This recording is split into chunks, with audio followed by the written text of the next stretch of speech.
हमें ऐसा कहने वाला वर्चुअली कुछ जानता नहीं है, वो शो करता है कि मैं बहुत कुछ जानता हूं, आप ही कमजोर हो, आप नहीं समझ पाओगे। लेकिन एक अच्छा कम्युनिकेटर वो होता है जो आप वो समझाए जो आप समझना चाहते हो, और उस तरह समझाए जिस तरह से आप समझना चाहते हो। तो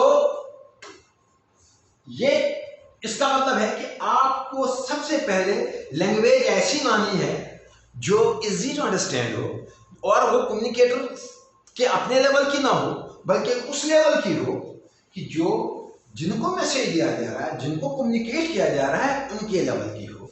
और इस तरह से शब्द भी छोटे हों, उनका ज्यादा मीनिंग ना हो, टू द पॉइंट और स्ट्रेट हो, जिसमें कोई एम्बिग्यूटी या कोई कंफ्यूजन ना हो।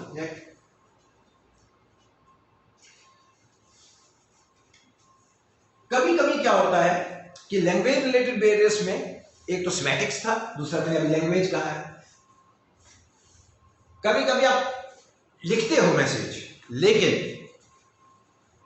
लेकिन उसका जो चेन होता है, जो उसमें शब्द यूज कर रहे होते हैं, वो वहां फिट नहीं होते, तो उसका मतलब कुछ और निकलता है, जो कि आप कहना चाहते हो मतलब कुछ और होता है। कभी कभी उल्टा भी हो सकता है। तो बैडली एक्सप्रेस मैसेज ऐसा हो जो एक्सप्रेस ऑफ थॉट्स हो, जिसमें एक्सप्रेशन ऑफ थॉट्स के लिए जो शब्द यूज किए गए हों, वो शब्द वही हो जो वहां इस्तेमाल होते हो। जैसे आपने सुना होगा कि दो वर्ड हैं, ये हिंदी उर्दू दोनों में कॉमन यूज होते हैं, एक शबनम है, एक औस है। औस कहते हैं जो सुबह कहीं पे शबनम जिसको कहते हैं आम लैंग्वेज में, और औस। लेकिन शबनम हमेशा अच्छे में यूज होता है, औस हमारे बुरे के लिए यूज होता है। जैसे उसकी उम्मीद पे औस पड़ गई, दैट मीन्स वो फेल हो गया, उसको लगा कि मैं नहीं होगा। उस शबनम से फूल खूबसूरत लग रहे हैं, लेकिन औस आप यूज नहीं कर सकते शबनम की जगह, और न शबनम यूज करते औस की जगह आमतौर पे, एक अगर आपको अच्छी लैंग्वेज लिखनी है।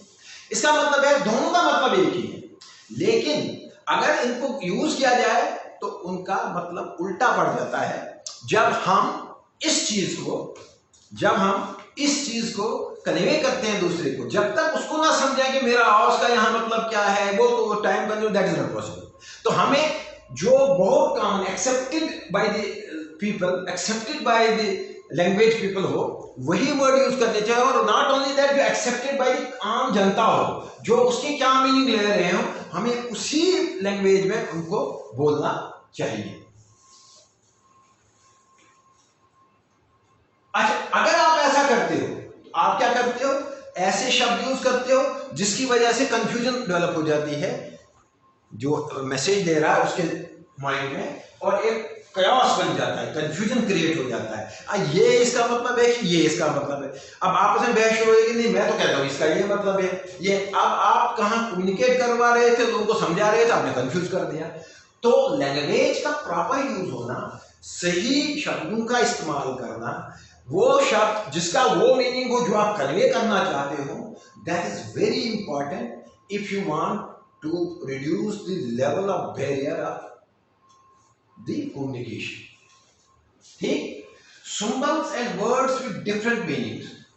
कभी भी आपको वो सिंबल, वो वर्ड्स जो दो मीनिंग निकालते हो, जिसके आप कुछ मीनिंग निकाल सकें, मैं कुछ मीनिंग निकालूं, जो माने जिसको कहते हैं, या दो मीनिंग वाला, वो कभी भी यूज नहीं करना चाहिए, बल्कि स्ट्रेट, साफ और आसान हिंदी में होना चाहिए, या आसान लैंग्वेज जो भी हो जिसमें भी आप बोल रहे हैं, वो आसान से आसान हो, जो आम आदमी की बोलचाल। इसकी मतलब ये है कि कोई ऐसा वर्ड मत करो, जैसे मैंने अभी शबनम की मिसाल दी, इंग्लिश में भी एक ऐसी मिसाल है, जैसे वैल्यू। अगर आप कोई चीज वैल्यू लिखते हो तो वैल्यू का मीनिंग डिफरेंट जगह पे डिफरेंट है। जैसे मैं यहाँ पे हमने एग्जाम्पल के तौर आपके कोर्स में, आपके नोट्स में डाला गया हुआ है, value have different meanings in following sentences. यहाँ पे क्या है, what is the value of computer education these days. इसका मतलब है कि कंप्यूटर वैल्यू का क्या स्कोप है, कहाँ कहाँ लग सकता है, इससे क्या कर सकते हैं हम, कितना इसका यूज है। मे बी इसमें एक छुपा हुआ मीनिंग इसकी कीमत का भी हो, लेकिन इसके अलावा भी बहुत से मीनिंग है। दूसरा है what is the value of this mobile set. ये वैल्यू सिर्फ उसकी कीमत पे आ जाता है, इसमें उसका बाकी स्कोप की बात नहीं हो रही है, वर्ड वही वैल्यू यूज हो रहा है, वैल्यू यूर फ्रेंडशिप। तो वैल्यू फ्रेंडशिप की तो वैल्यू हो नहीं सकती है, कीमत तो नहीं हो सकती, इसका मतलब कीमत नहीं है। दैट मीन्स कदर करो अपनी दोस्ती की, that means you should respect. अगर उससे कभी कुछ ऊंच नीच होता है उसको भूल जाओ, तुमसे होती तो उसको भूलना चाहिए। क्यों? क्योंकि आप फ्रेंड हो, गलतियां भी माफ कर सकते हो। तो इसका मतलब यहाँ पे ये है कि वैल्यू योर फ्रेंडशिप। उस वक्त ये मत देखो कि मुझे नफा हो रहा है कि नुकसान हो, friendship is above than any price. ठीक, नेक्स्ट,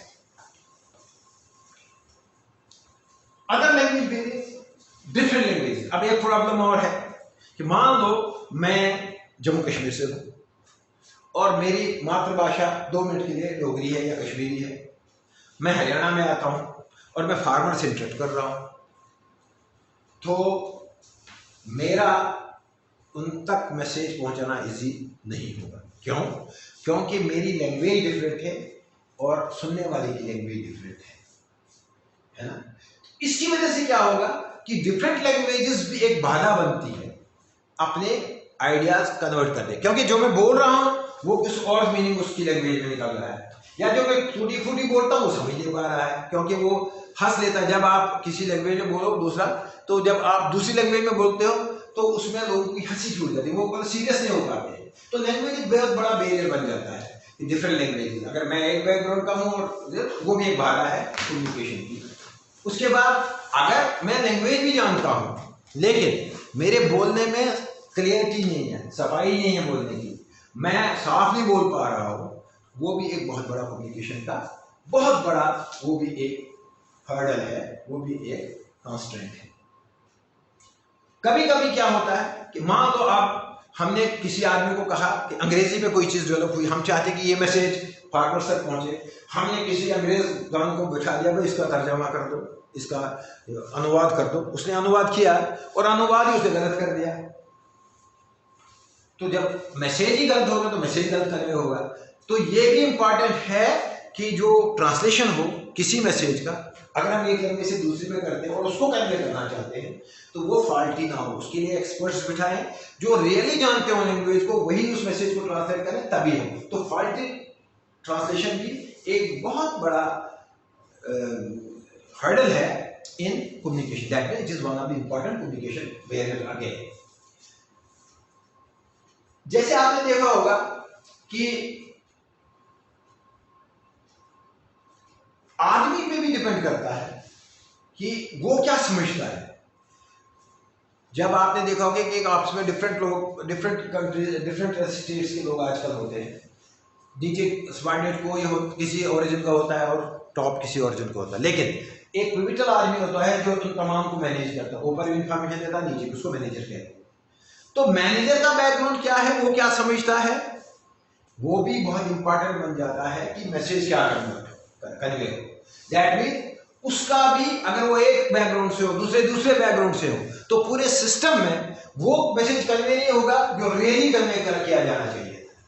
तो वो भी एक लैंग्वेज का है, क्योंकि उसकी बैकग्राउंड डिफरेंट, उसकी लैंग्वेज डिफरेंट है, वो पूरा समझ नहीं पा रहा है। इसकी वजह से भी एक उसमें दुविधा रहती है कि मैं ऐसे बोलूं ऐसे बोलूं, लेकिन उसको बोलना तो कुछ है, वो बोल देता है और वो 100% कम्युनिकेट नहीं होता और एक बैरियर क्रिएट कर देता है कम्युनिकेशन में। और रियल इंफॉर्मेशन ना तो नीचे के ऊपर भेज सकता है ना ऊपर से नीचे ला सकता है। तो जैसे मैंने अभी कहा कि ट्रांसलेशन अगर फाल्टी करेगा कोई, और ये भी अगर ट्रांसलेशन ही अगर देखो कि मैं आपके थॉट्स लेके दूसरे को बता रहा हूँ लैंग्वेज में चेंज करके, अगर एज ए मैनेजर मैंने उन लैंग्वेज का गलत ट्रांसलेशन कर दिया तो डेफिनेटली जो मेरा मैसेज होगा, जो नीचे से सबऑर्डिनेट से मुझे ऑफिसर को देना है या ऑफिसर से सबऑर्डिनेट का देना है, तो मैं उसमें एक बैरियर क्रिएट करूंगा जो हमारे टोटल जो ऑफिस का एनवायरनमेंट है, सिस्टम का एनवायरनमेंट है, उसको डिस्टर्ब करेगी because of barrier in our communication. कभी कभी ऐसा भी होता है कि हम चले जाते हैं, ज्यादा दूर मत जाइए, क्लास में चले जाते हैं। कभी कभी आपने देखा होगा एक टीचर बहुत अच्छा पढ़ाता है, उसकी बच्चों को एकदम समझ आ जाती है और उसकी डिग्री भी वही होती है जो एक दूसरा टीचर आता है उसकी भी वही डिग्री है, लेकिन वो चीज नहीं पढ़ा पाता, बच्चे उससे उतने संतुष्ट नहीं होते उसकी पढ़ाई से जितना कि पहले टीचर से होते हैं। उसका रीजन क्या होता है कि पहला टीचर में कहीं ना कहीं ये इस चीज का खास ख्याल रखता है कि जो मैं पढ़ाने जा रहा हूं और जिस लेवल का मैं पढ़ाने जा रहा हूं, क्या मेरे सामने वाले बच्चे उस लेवल के हैं। अगर मैं ये एज्यूम करके चलूं कि नहीं इनको तो ये सब आता होगा, इसलिए मैं थोड़ा ऊपर से शुरू कर दूं, तो मैं अपनी कम्युनिकेशन में फेल हो रहा हूं। I can not convey the message. मैं आपको अपना कम्युनिकेशन नहीं दे सकता, अपनी इंफॉर्मेशन ट्रांसमिट नहीं कर सकता।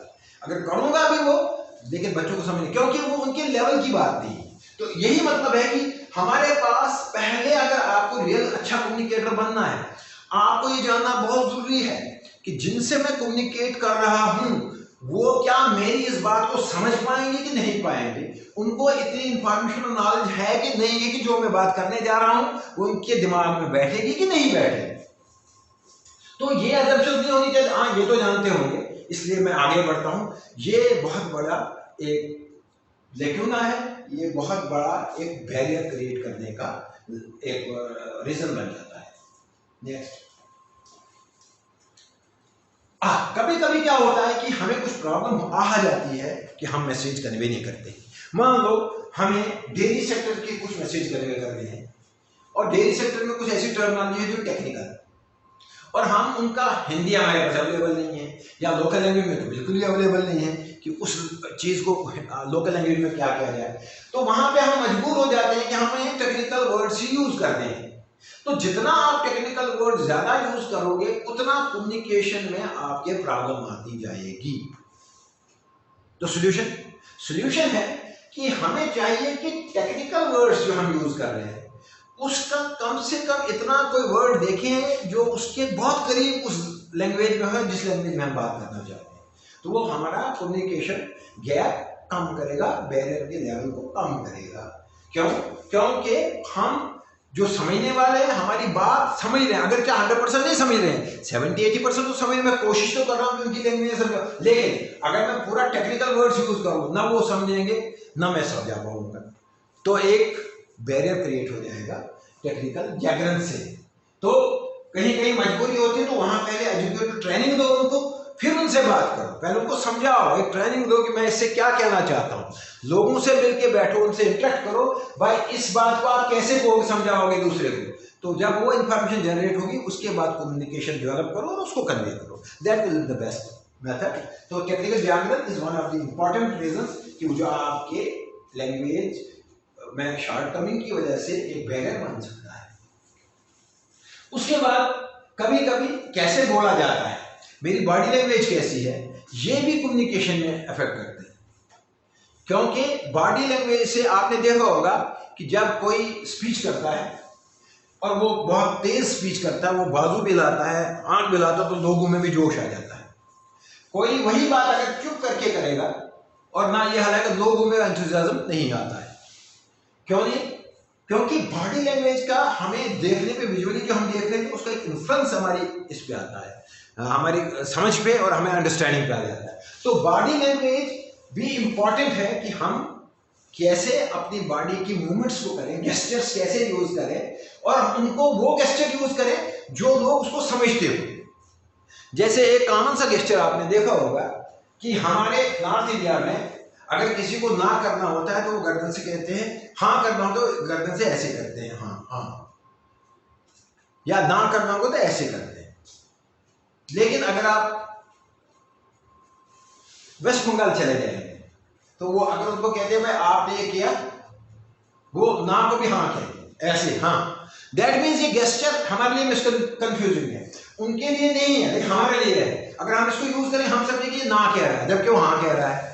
तो ये इंपॉर्टेंट है कि बॉडी लैंग्वेज और गेस्चर की डिकोडिंग जो वहां यूज हो रहा हो वो उसी तरह से यूज किया जाए जैसे वो लोग समझते हो। नहीं तो जब हम कम्युनिकेट करेंगे हम क्या कुछ और रहे होंगे और लोग कुछ और समझेंगे। तो ये भी एक बहुत बड़ी एक बाधा बन जाती है हमारे कम्युनिकेशन ट्रांसमिशन।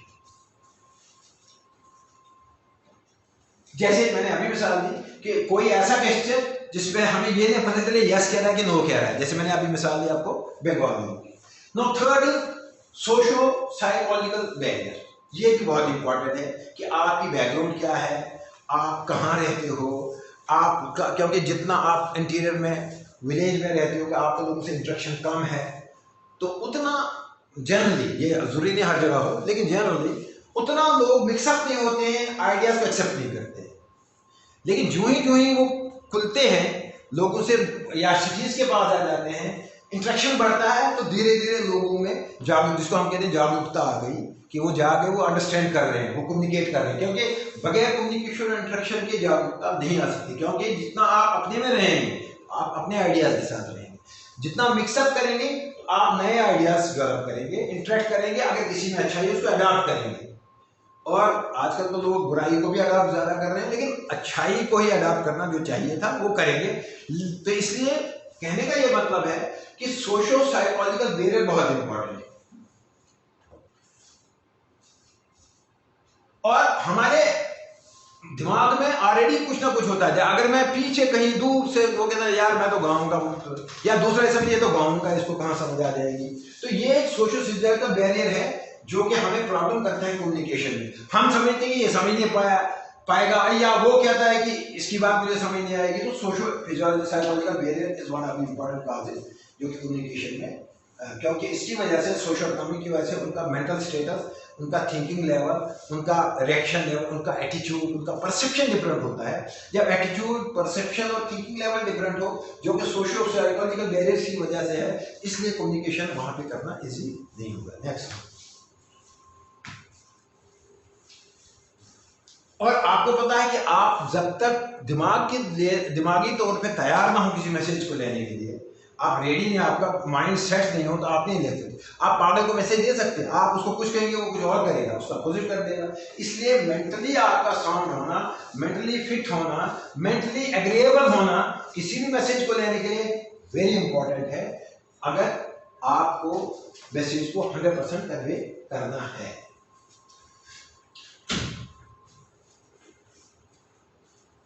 कभी कभी हम क्या करते हैं कि इंसान को कहते हैं, भगवान कहता है कि मैंने उसको जल्दबाज प्रोड्यूस किया है, मतलब हर चीज में जल्दी करना चाहता है। कभी कभी हम क्या करते हैं कि हमने अभी पूरी बात सुनी नहीं होती, हम उसका निष्कर्ष निकाल देते हैं, भाई इसका ये मतलब होगा। ये करना ट्रांसमिशन ऑफ थॉट्स में बहुत खराब है।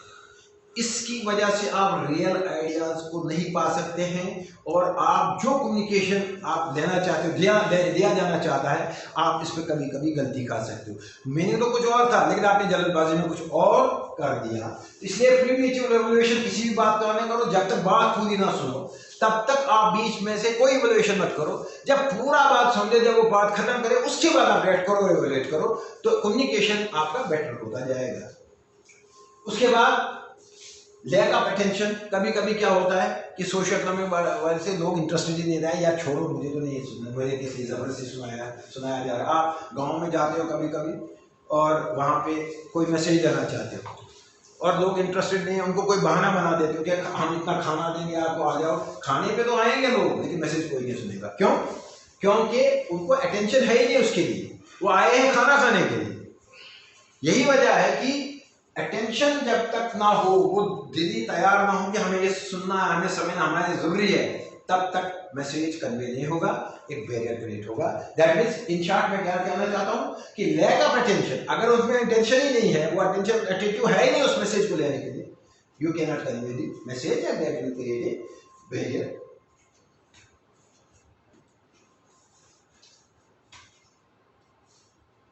Next is loss of transmission and poor detention. Next, when a message is received by a person after it has been passed through, अच्छा एक और चीज ये देखा गया है कि जब आप ट्रांसमिशन एक बात करते हो, फिजिकल ट्रांसमिशन, अगर आपको बात से बात पहुंचानी है, तो जो बात पहले आदमी ने की होती है और जो बात लास्ट आदमी, इस तक हम कहते हैं, जितने इसमें से लोग बढ़ते जाएंगे चेन में मैसेज कन्वे करने के लिए, उतना मैसेज डिस्टॉर्ट होगा, इंफॉर्मेशन रियली वो कन्वे नहीं होगी जो इंटेंडेड थी कि मुझे ये मैसेज पहुंचाना है फॉरवर्ड के रिसीवर के पास। तो जितना लोग बढ़ेंगे तो उतना उसमें मैसेज लॉस होता जाएगा। इन चेन में जहां पे मैसेज देने वाले और मैसेज लेने वाले के बीच की चेन में जितने लोग ज्यादा बढ़ेंगे, उतना ही हमें लॉस ऑफ ट्रांसमिशन का खतरा रहता है। दैट मीन्स वो मैसेज जो हम कन्वे करना चाहते हैं, वो मैसेज जो पहुंचा, उसमें बहुत डिफरेंस आ जाता है। क्यों? क्योंकि हर एक आदमी जो बीच में चैन में आता है वो अपने माइंड के हिसाब से उसके एनालाइज करके आगे बोल देता है। अगला फिर जब वो दूसरे को बोलता है उसका हो सकता है 10% कुछ चेंज कर दिया उसने उसकी समझ के हिसाब से, वो तो समझता मैं ऐसे ही कह रहा हूँ, उसने अगले को कहा उसने भी थोड़ा बहुत किया, इस तरह से वो मैसेज जो ओरिजिनल था वो ओरिजिनल उतना नहीं रहता है जितना कि वो इंटेंडेड था उसको देने के लिए। नंबर 3 है, 5वां पॉइंट इसमें डिस्ट्रस्ट। अगर हम मैसेज दे रहे हैं किसी को और हमें यकीन है कि ये यार झूठ नहीं बोलेगा, सच बोलेगा, मुझे ट्रस्ट है कि ये कभी गलत नहीं बोलता है, उस वक्त लोग बिल्कुल उसी को समझते हैं कि यही सही है और उस पर बिलीव करते हैं तो मैसेज कन्वे हो जाता है। ये पूरा फेथ पे डिपेंड करता है कि आपको उस पर कितना फेथ है, ट्रस्ट कितना है। तो जितना कम्युनिकेटर और रिसीवर के बीच में ट्रस्ट होगा उतना ही कम्युनिकेशन बैरियर जो होगा नीचे चला जाएगा, बल्कि किसी हद तक बिल्कुल नहीं रहेगा।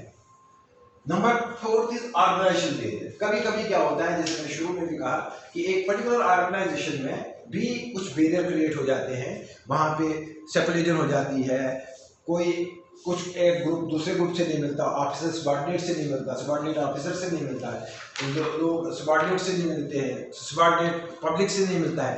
तो जब ये कंपार्टमेंटलाइजेशन हो जाती है, ऑर्गेनाइजेशन बैरियर क्रिएट हो जाते हैं, जिसकी वजह से ये प्रॉब्लम आ जाती है कि वो मैसेज जो कन्वे करना है वो कन्वे नहीं हो पाता है। नेक्स्ट, कभी कभी ये एक ऑर्गेनाइजेशन पॉलिसी होती है कि आपको जब है आप दूसरे के कमरे में नहीं घुसेंगे, आप अपने कमरे में बैठेंगे, आप एक दूसरे से इंटरेक्ट नहीं करते हैं। अगर किसी ऑर्गेनाइजेशन की ये पॉलिसी है तो उस ऑफिस में डेफिनेटली, मैंने शुरू में भी कहा कि एक कम्युनिकेशन जो आपस में मुलाजमों का है वो नहीं हो पाएगा, जिसकी वजह से एक अच्छा माहौल क्रिएट नहीं होगा। जो इंफॉर्मेशन वो ऑफिस कन्वे करना चाहता है पब्लिक में वो कन्वे नहीं कर पाएगा। कभी कभी रूल्स और रेगुलेशंस होते हैं, उनको फॉलो करना होता है और उन रूल्स एंड रेगुलेशन को हम इतना स्ट्रिक्टली फॉलो करते हैं क्योंकि कोई भी रूल और रेगुलेशन जो बनता है वो इंप्रूवमेंट के लिए बनता है, बेटर सर्विस के लिए बनता है। लेकिन कभी कभी हम उसका मीनिंग ऐसा निकालते हैं कि जो एक बाधा क्रिएट करता है हमारी इंफॉर्मेशन ट्रांसमिशन के लिए। तो ऐसे रूल्स एंड रेगुलेशन जो बाधा क्रिएट करें उनको सोच समझ कर अमल करना चाहिए। कोई भी रूल अगर देखोगे वो बेटरमेंट के लिए होता है, कोई हर्डल क्रिएट करने के लिए नहीं होता है। स्टेटस, कभी कभी क्या होता है कि कुछ लोग कहते हैं कि हायर स्टेटस लोअर स्टेटस की वजह से एक कंपैटिबिलाइजेशन आ जाती है हमारे दिमागों में, हमारी सोसाइटी में, जिसकी वजह से इंटरेक्शन नहीं हो पाता और मैसेज कन्वेइंग नहीं हो पाती। तो स्टेटस का टू मच एस्टीम रखना मैसेजिंग के लिए प्रॉब्लम है, कम्युनिकेशन बैरियर क्रिएट कर देता है। नेक्स्ट,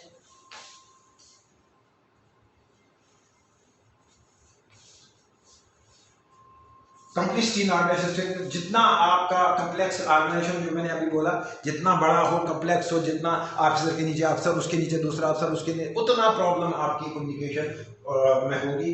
ये जो कम्युनिकेशन है ये हम एक इंस्टीट्यूशन की कम्युनिकेशन की बात कर रहे हैं, क्योंकि वर्चुअली वो पब्लिक में भी इसका इफेक्ट पड़ेगा, क्योंकि कोई भी इंस्टीट्यूशन पब्लिक सर्विस के लिए है तो डेफिनेटली उनका जो कम्युनिकेशन या सर्विसिंग का होगा, इसकी वजह से, इस कम्युनिकेशन बैरियर की वजह से सर्विसिंग में इफेक्ट पड़ जाएगा। They can not provide a very good service. Now कभी कभी क्या होता है कि आप मैसेज कन्वे करना चाहते हो, आपसे बैठे हो, लेकिन आपके पास वो सुविधाएं नहीं प्रोवाइड की गई है, जिसको हम ऑर्गेनाइजेशन फैसिलिटीज कहते हैं। आप लेटर लिखना चाहते हो, आपको पेपर नहीं दिया जा रहा है, या आप लेटर लिखना चाहते हो, आपको प्रिंटर ही नहीं है, या आपके पास कंप्यूटर ही नहीं है, या आपके पास बाकी चीज नहीं है। तो ये भी बैरियर है कि आप तो कहना चाहते हो लेकिन आप कन्वे नहीं करना चाहते हो, उसको नहीं कर पा रहे हो बिकॉज आपके पास फैसिलिटीज नहीं। तो फैसिलिटीज का ना होना किसी ऑर्गेनाइजेशन में या कहीं पे भी एक बहुत बड़ा बैरियर बन जाता है, जो कि हमें मैसेज कन्वे करने में या कम्युनिकेशन ट्रांसमिट करने में प्रॉब्लम क्रिएट करता है। देन कभी कभी पर्सनल बैरियर, हर एक का अपना मूड, हर एक का अपना दिमाग, कोई अपने आप को बहुत ऊंचा समझता है, कोई बहुत ही समझता है मैं इससे बात क्यों करूँ। तो ये भी एक बैरियर्स है कि जहाँ पे आप इंटरेक्ट नहीं कर सकते हो, मैसेज एक दूसरे को नहीं पहुँचा सकते हो। This is one of the important point again. Now there are some barriers which are directly connected with the sender and receiver. They are called the personal barriers. क्या है पर्सनल बैरियर? क्या है आप कि मैं क्या अपनी मार्गदर्शन मैंने क्या रखे हैं बात करने के, और आपने सुनने के लिए क्या रखे, ये डिटरमाइन करते हैं हमारे बैरियर्स, हम कितने बैरियर क्रिएट करते हैं। Normally barriers are related to superiors और barrier are next, and barriers can also be for subordinates. Lack of confidence जो है barrier related to subordinates, superiors के भी बैरियर्स हैं, सबऑर्डिनेट्स के भी बैरियर हैं। सुपीरियर के बैरियर्स क्या क्या हैं? Fear of challenge of authority. कभी कभी ये कुछ ऑफिसर समझते हैं कि अगर मैंने इंटरेक्ट किया, अगर मैं बोला, तो ये समझेगा कि अथॉरिटी तो मैं नहीं हूँ, अथॉरिटी मैं भी तो ये कर सकता हूँ, तो ये कौन सी अथॉरिटी, तो ये कहीं मेरी अथॉरिटी को चैलेंज ही ना कर दे। तो जहाँ पे ये दिमाग में बच जाता है कि मेरी अथॉरिटी को कोई चैलेंज करेगा, तो डेफिनेटली वहाँ कम्युनिकेशन गैप बढ़ जाता है, ऑफिसर मिक्सअप नहीं होगा, लोग आइडिया शेयर नहीं करेंगे, तो with in the office communication barrier एक प्रॉब्लम क्रिएट करेगी। Everybody desires to hire officer organization. In this hope, officers try to conceal their weaknesses by not communicating their ideas. अच्छा, कभी कभी क्या होता है कि आप चाहते हो कि मैं किसी ऑफिस में काम कर रहा हूँ, मुझे पता है कि इस ऑफिस में ये डिफेक्ट है, लेकिन अगर मेरा बॉस को मैं कहूँगा, मुझे पता है कि ये मुझे सर्विस से निकाल देगा, लेकिन मैं चाहता हूँ कि मैं हायर पोस्ट पे चला जाऊँ, तो मैं कोशिश करूँगा कि मैं इसको ना बताऊँ, मैं अच्छे ख्वाब भी कहूँ, जिसको हम थोड़ी रूड लैंग्वेज में चापलूसी कहेंगे, इसको चापलूसी कहते हैं कि हम उसकी चापलूसी करेंगे। चापलूसी का मतलब यही है कि अच्छी चीज़ बताना और बुरी चीज़ को छुपा देना, जबकि बुरी चीज़ हो। तो ये सबसे बड़ी प्रॉब्लम है किसी भी ऑर्गेनाइजेशन की डेवलपमेंट में। वो ऑर्गेनाइजेशन हमेशा फेल हो जाती है जहाँ चापलूसी बढ़ जाती है। तो वही यहाँ पे है कि हमें ये उम्मीद होती है कि हमारी, अगर हम सही बात बोलेंगे तो ऑफिसर कहीं हमें नौकरी से निकाल ना दे, हमें तो प्रमोशन हासिल करनी है, तो वो गलत इन्फॉर्मेशन देते हैं, जिसकी वजह से एक बैरियर होता है कि रियली एग्जिस्ट क्या हो रहा है, जो वो कम्युनिकेट करना चाहता है और वो क्या कम्युनिकेट कर रहा है, वो डिटरमाइन करता है, क्योंकि उसका फ्यूचर एट स्टेक है। कभी कभी ऐसा भी होता है कि सबऑर्डिनेट्स में कॉन्फिडेंस ही नहीं होता है।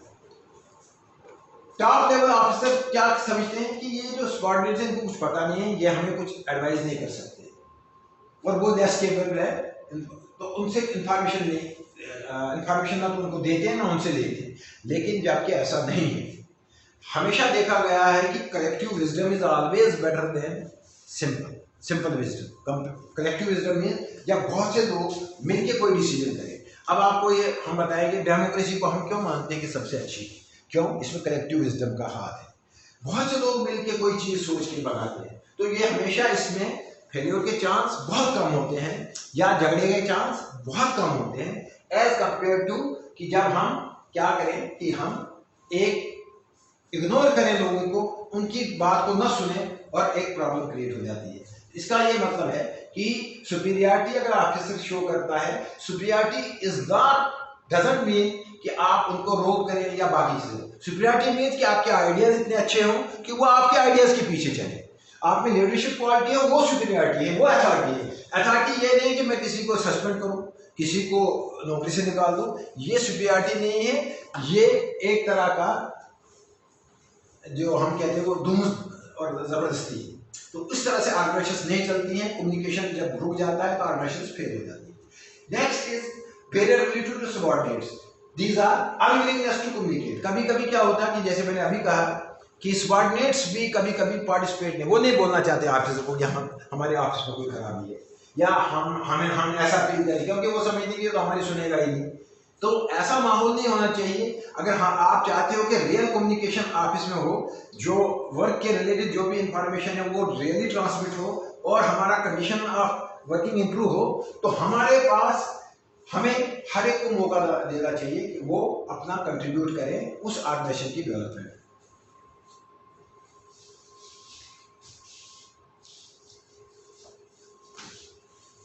तो इसी तरह से कभी कभी क्या हो जाता है कि सबऑर्डिनेट्स इंटरेस्ट इसलिए नहीं लेते क्योंकि ना तो उनको बोलने का वो कहते हैं यार हमें क्या फायदा इसको बोल के।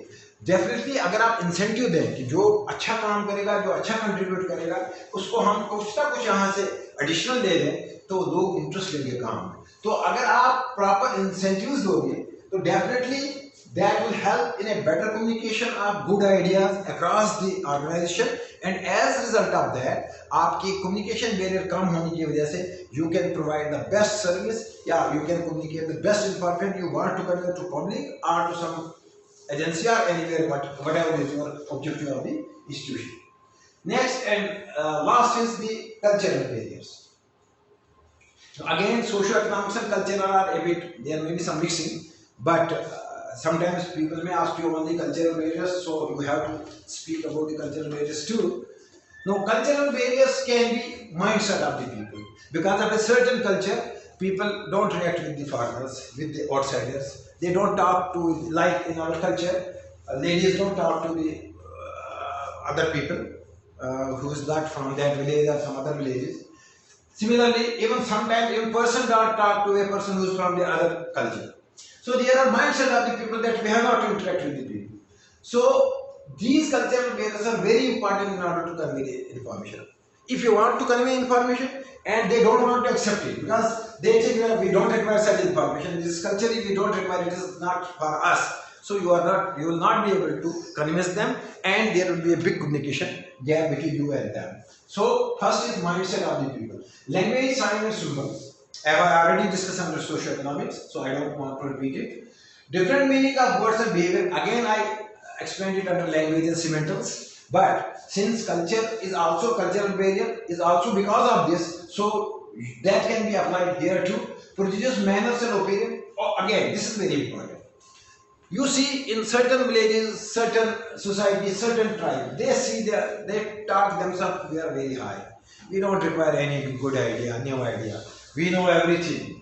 This behavior and this mannerism, which is prejudiced towards their tribe, कि they हम ही superior, हमसे अच्छा कोई नहीं है, that is a very detrimental, because that will not allow you to absorb new ideas and create new and better society. So this is very important cultural barrier regarding transmission of information. Next,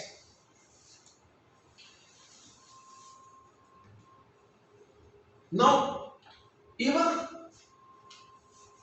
in culture, if you are from one country or you are going to tell something or convey information in another country, there is many things which you will not understand. That why it is happening here. You may be thinking it that this particular gesture is meaning this, but their meaning will be totally different. That is here that rule of politeness, how we stand. Even if you see, even in standing behavior, there is a difference. In Western countries, it is not supposed that you can be very close to each other in a queue even. You have to have a difference of 2 to 3 feet. But in our Indian condition, you see when you are going for voting, you see the queue, how the queue they make. They are almost one person on the other.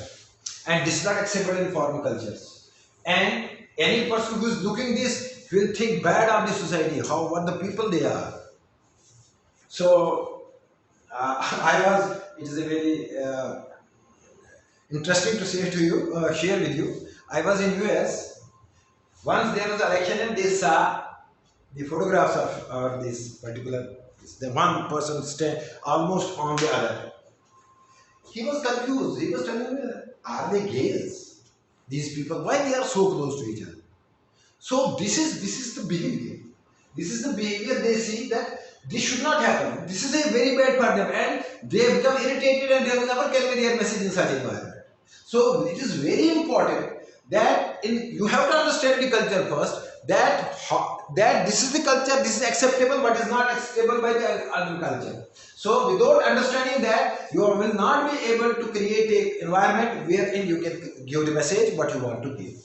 Next, voice tone, facial expression and eye movements. That is also important. That all comes under gestures and this. I have already explained earlier also, so don't need this problem. Now for this, what are the solution to these problems? The solution is clear and polite communication. When you speak with the minimum, what is commonality between the culture, what is acceptable by all the people across the world. Try to speak in those languages, in those gestures, in those things only. Number two, try to use very simplest word which you can put, maybe of your language or other language, but it should be so simple as is possible. And if there is a cross cultural problem, try to speak through picture, motion pictures and other things rather than telling with gesture and other things, because picture will speak what they will understand from the picture more in a more better way than what you are going to speak them through your language or through your verbal communication. Then avoid slang words and phrases. This is very important. You should, when you are working in a cross cultural this environment, even in your own environment, we should always avoid slang language, slang words and phrases. Slang means which are not appreciated by the society, which are जिसको हम कहते हैं मुंबई की और टपोरी अल्फाज, टपोरी words use नहीं करने चाहिए, कभी भी टपोरी यूज किसी भी कम्युनिकेशन में यूज नहीं करने चाहिए. That is not considered to be a good communication, and people get irritated, and sometimes people don't take interest in the information. Now important है कि जहां पे आप मैसेज देने जा रहे हो, आप उस कल्चर को पहले अंडरस्टैंड करना, उनके जो कैसे हम उनमें अकोमोडेट हो सकते हैं, वो कैसे हम में अकोमोडेट हो सकते हैं, इसको पहले अंडरस्टैंड करना. जब ये तमाम चीज़ें आ जाएगी उसके बाद मैसेज कन्वे अगर किया जाए तो आपका कम्युनिकेशन लेवल जो बैरियर है वो बहुत नीचे चला जाएगा, and you communicate in a very very good and better way. उसके बाद लोगों को और कम्युनिकेटर्स को और मैसेज देने वाले को भी एक ट्रेनिंग की जरूरत है जो डाइवर्सिटी को अंडरस्टैंड करें, cultural diversity, human behavioural diversity और उसके एनवायरमेंटल डाइवर्सिटी, वहाँ के रहन सहन की डाइवर्सिटी, उसके बारे में सोशल इकोनॉमिक डाइवर्सिटी, वहाँ कैसे लोग बिहेव करते हैं, क्या, इसको अंडरस्टैंड करें. और जब ये अंडरस्टैंड हो उसके बाद ही अगर मैसेज किया कन्वे करेगा वो, तो definitely the barrier of communication will be very low and maximum information what you want to convey will be convey. Again जैसे आजकल देखा गया है कि बहुत सी पार्टियां एक स्टेट में या सेंटर में कभी कभी आ जाती है जो कि डाइवर्स आइडियाज़ की होती है, तो फिर लेकिन उनको एक गवर्नमेंट बनानी पड़ती है, तो वो क्या करते हैं जी, कॉमन मिनिमम प्रोग्राम हम बनाएंगे, इस पर चलेंगे. यही कल्चर डाइवर्सिटी में भी करना है. अगर आप कल्चर कोई काम ऐसा है जहाँ पे कल्चरल डाइवर्सिटी बहुत ज़्यादा है, तो आप ऐसा देखो कि मिनिमम क्या है इन तमाम कल्चर जो कॉमन है, तो उन चीज़ों का ही इस्तेमाल करो और धीरे धीरे फिर आगे बढ़ो. शुरुआत मिनिमम कॉमन प्रोग्राम से करो, और जब आप अंडरस्टैंड करोगे, कम्युनिकेशन को इंप्रूव करोगे, तो धीरे धीरे इंप्रूव कर दो. लेकिन शुरुआत अक्रॉस द कल्चर एक्सेप्टेबल हो जाएगा, क्योंकि कम्युनिटी में किसी को प्रॉब्लम नहीं होगी. वही चीज़ें कीजिए पहले जो कॉमन अक्रॉस द कल्चर हैं, और वहाँ से शुरुआत कीजिए, फिर आगे बढ़िए, फिर एज पर your knowledge and information you will get from there, improve and monitor your program and fine tune it so that the communication is improved in a better way. So this is next one. So this was all today what I have to say about your communication barriers. If you feel any problem, still any problem in this regard, you can come forward with your question through your email. We have already provided to you, and you know that, and you can communicate with our administration. I am thankful to you for listening this lecture. Okay, good afternoon. Have a good day.